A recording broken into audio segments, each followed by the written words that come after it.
Hi everyone, welcome to Fat to Thin Seniors, �R&Y. I'm Raven, I'm 76 years old, and I'm going to have gastric bypass surgery. Medicaid has approved this surgery.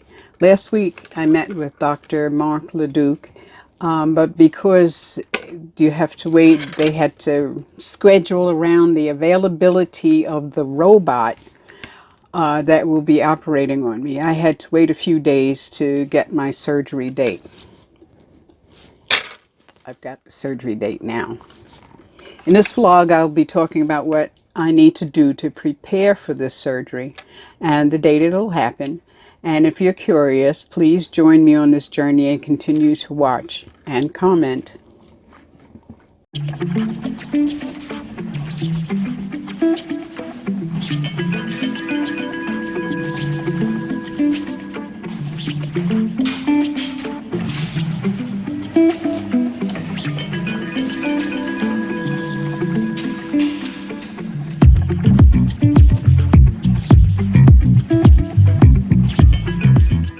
So I've received a flood of papers from the legal department, from the dietitian.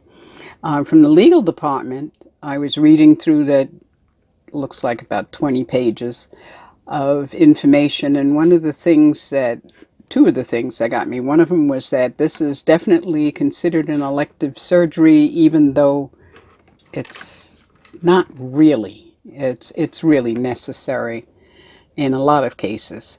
And it's been proven to be the only effective method of weight loss, much less, amongst diets and everything else. The other thing that got to me was that it asked me if it was okay to be filmed. And that if they used the film, then there was no guarantee that somebody else wouldn't get hold of it, like YouTube, for instance, and circulate it. So I'm not sure. I'm at the point of being vain enough to want to get a copy of that surgery so I can post it. So I'm going to leave that particular piece of paper unsigned until I get there and can ask that question. Or maybe I'll email somebody and ask that question, because I wouldn't mind having a copy of my surgery. The stuff from the dietitian. Let me see. She sent a lot of stuff about vitamins and whatnot. And these vitamins seem to range from about $22 to $40 for a month's supply. So I've been going through a bunch of crazy mental stuff saying, are you really worth $40 a month? Can you spend $40 a month on vitamins? And it's funny, but it went around in my head for a very long time. And yes, I can afford it. It's not that big a biggie, it's one less eat out somewhere. So then I started looking, because I'm one of those people that gets a deal if she can. And I found comparable vitamins, 90-day supply, for $22. So I've been comparing labels back and forth. But I believe that I will buy the one for $22 because it has the same stuff in it, if not more. And I think I'm worth it. I also have been looking at the protein powders. Now, I've used Premier Protein,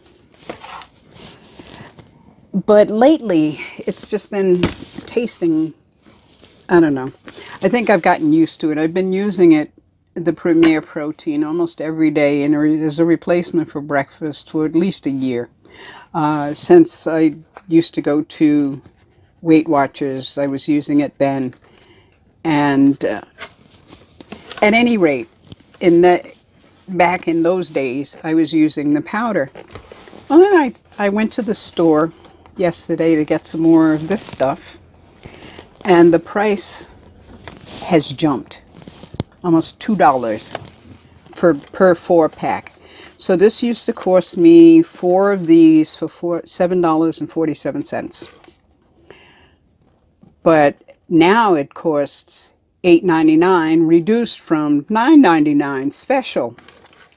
I said, I don't believe I'm going to do that. So I went and I remembered this stuff. And I remembered it was quite a bit cheaper, and I only started this one because of the convenience of it. You know, I just throw it in the refrigerator and pull it out in the morning and even have to think about it. And I used to use the dry stuff and mix my own smoothies, my own smoothies, protein shakes. I put all kinds of frozen fruit into this thing. But I also had 𝗂𝒐𝒊𝒄𝒄𝒁. Now, 𝗂𝒂𝒊𝒄𝒄𝒁 is half the calories of 𝗄𝒄𝒄𝒁 protein. This is, I don't know if you can see that. It says 100 calories. It looks like it's backwards to me. It's 100 calories per scoop. It has 25 grams instead of the 30 grams of 𝗄𝒄𝒄𝒁 protein. 𝗄𝒄𝒄𝒁 protein is 180 calories. This has 0 carbs. Now the thing is it tastes pretty good. And I don't know why I went to 𝗄𝒄𝒄𝒁 protein, except I think maybe it was that I started the liquid. And this doesn't come in a liquid form, the 𝗂𝒂𝒊𝒄𝒄𝒁. Not only that, but 𝗂𝒂𝒊𝒄𝒄𝒁 makes, this pound makes 15 servings. This 28 ounces, makes only 17 servings. This costs $8 less than this. So I'm going back to this. Of course, I'll use the 𝗄𝒄𝒄𝒁 protein, but I'm going to be back into 𝗂𝒂𝒊𝒄𝒄𝒁. Plus, 𝗂𝒂𝒊𝒄𝒄𝒁 has like 6 or 7, 8 different flavors. So I can't see that I'd be losing anything there except the carbohydrates and extra calories. And plus, the 𝗂𝒂𝒊𝒄𝒄𝒁, come to think of it, has much more ingredients. If you can see the length of the ingredient list, if not be able to read it, I don't believe you can, because it looks like it's backwards to me. But that's 𝗄𝒄𝒄𝒁 protein. So anyway, I think I'm worth it. What the heck. I was looking at videos this morning. I look at motivational videos. I look at bariatric videos, science videos, things like that. Anyway, I was looking at a video this morning, and they were talking about, actually it was a Dr. Vuong, V-U-O-N-G. I have his link down in the description. He was talking about the liquid stage, pre-op stage of the surgery. Well, my office doesn't say anything except don't eat or drink anything after 10 p.m. the night before surgery. It doesn't say anything about any kind of pre-op diet or anything else. And I found that very unusual. I was looking at this video this morning, and Dr. Vuong was talking about that very thing, and said that the only place he's ever seen where they don't give the pre-op diet of liquids just before the surgery is in India. And from what he understands, it's a matter of cost and that kind of stuff. So I don't know why my office hasn't said anything about a liquid diet. Then there's also the other thing Dr. Vuong pointed out, is that if you do the liquid diet before the surgery, and then of course you have 1 to 3 weeks of, more than that, 3 weeks of liquid diet after the surgery, it won't be such a mental, physical shock to the body. After all, you've been doing it for 2 weeks before the surgery, so the body has already kind of sort of gotten used to that. And so you should, You should do it anyway. Even if your doctor hasn't prescribed it, do it anyway. So I've decided I'm going to do that. For 2 weeks, I'm going to do the liquid diet. Not the clear liquid diet, but the full liquid diet. And I sent an email to their office asking, how come no liquid diet? That's it. I'm also going to take, from looking at a different video from a dietitian from another hospital who was into holistic eating, which is really where I would like to be, and where I pretty much am anyway about most things, is into the holistic scene. I brew my own tinctures and medicines and things like that, and I've been doing it for years. The other thing is the probiotics. Now, I think I was looking at some scientific journal thing about how the gut really affects the brain, and that you really shouldn't be taking just one bacteria when you take probiotics, because there are 120 or some such different bacteria in the gut. And if you introduce just one, it kind of overwhelms the other ones. And so you throw yourself further out of balance. So I actually found a bariatric probiotic that has 85 billion, that's with a B, bacteria, and has 23 different kinds of bacteria. Now, of course, that's not 120, but it's better than 1 or 2 that you're overwhelming the gut with. Also, they suggest that you start it 6 weeks before your surgery. Well, I don't have that much time. Stop it for the first week, maybe 2 weeks after surgery, because your stomach has to get used to, as it is, just taking in water. And it's already been screwed up enough by being cut into little pieces, you know. And then after 2 or 3 weeks, you go for 6 weeks of probiotics and get off of them. You're not supposed to get onto probiotics and stay on it for your lifetime. Like any medicine, you're not really supposed to stay on it forever.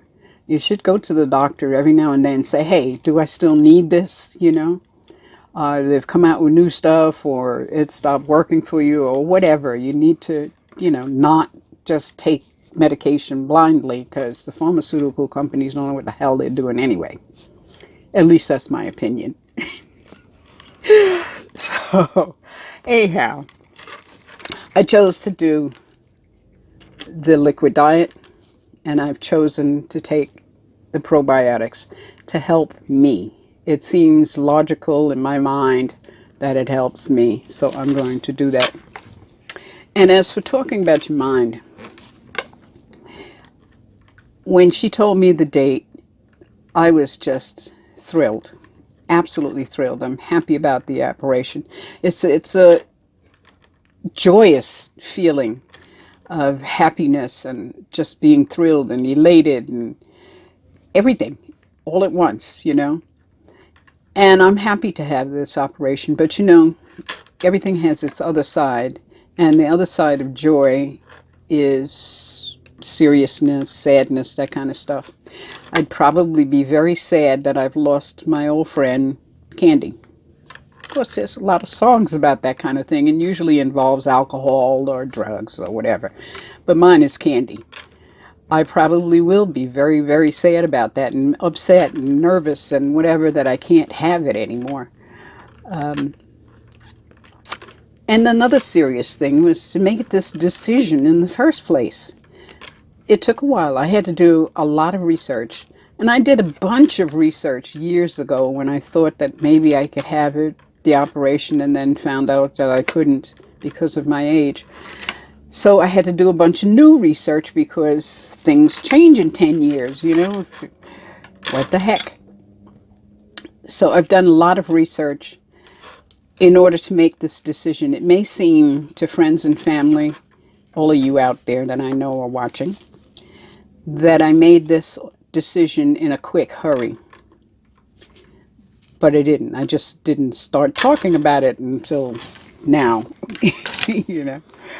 So trust that, yeah, I think I know what I'm doing. Of course, I may not know what I'm doing, but I think I know what I'm doing. And then there's the other thoughts, about the body, for instance. Now, I thought I got rid of that sunshine problem. But anyway, I thought about my body and about, is this a modification of body? Like getting your ears pierced or tattoo? Is this me trying to take control where I wasn't in control before? I don't know. I know that for me, I feel anyway right now that it's the right thing for me to do. That the position that I'm in now is that I'm stalling, And as far as I'm concerned, stalling is stagnation, and stagnation is a sin. It's the only thing in the world that, how can we expect the world to be the same every day when everything around you changes? Absolutely everything changes. Even the cells in your body change, At any rate, I feel that I can equate the joyousness of feeling of how I felt when she told me the date of when I had my kids. I was very joyous about it. I was really happy, really up there, I had sometimes I had 4 kids. Sometimes I had postpartum depression. Sometimes I was happy all the way through. But there's this real serious thing that's either in the back of your mind or in the front of your mind, is that you've got to raise this child for 18 years, and this is an incredibly serious deal, thing to do, decision to make to have this child, that kind of thing. My first couple of kids, it wasn't legal to do otherwise. Of course, I didn't think to do otherwise, but I could have, gone to back alley kind of thing. So, it looks like I'm just talking away. Let me continue. I have some fears about this surgery. The mind plays with you, screws around with you big time. And one of the fears is that I'll lose 10 pounds and that'll be it. No matter what I do, I'll never lose another ounce. Now, I know that's not possible. If you're only eating 300, 500 calories a day, you're going to lose weight. That's all there is to it. The other fear is that no matter what, I'm still going to have this craving for candy, this desire to eat sweets, and if I did eat sweets, that it wouldn't react at all. I wouldn't get any kind of dumping, I wouldn't get any kind of pain, anything. It would just be like eating candy on any other day. I hope not. Anyway, there is some joy about this. And one of the joys is that it's impossible for me not to lose weight. The other joy about this is that I may hopefully have broken these addictions, a lot of addictions. I probably have more than candy. I probably have food addictions.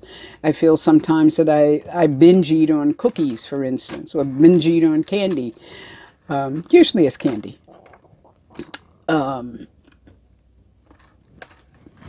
Anyhow, so let me get to the last of this thing. First of all, on December 10th, 2019, I'm going to have my post-operative examination. They said it's going to last from 3 to 4 hours, and it's an hour and a half from here, and I have to be there at 7:45 in the morning. Yeah. I get up early, but, come on. The operation itself will be 1 week later on December 16th. I have no time for it yet. They're supposed to give me all of that information after or during this post-op examination. And to show you how flustered I was, I talked to Perla in the legal office, and she was asking me, about the paperwork. Did I want her to send me the paperwork via email? And I said, for sure, absolutely. I'm, just like almost jumping up and down. So she says, well, what's your address? So I started giving her my house address. And then she says, oh, you want me to mail it to you? So I said, no. Just send an email. She said, what's your email address? I said, excuse me. I felt like an idiot. Absolute idiot. But hey, I'm still on the road. I'm still going forward. And so far, it still feels like it's a really good choice. So please like, please share, please subscribe, and ring the notification bell. And thank you, those of you who have subscribed. Take care of yourselves, okay? And blessed be.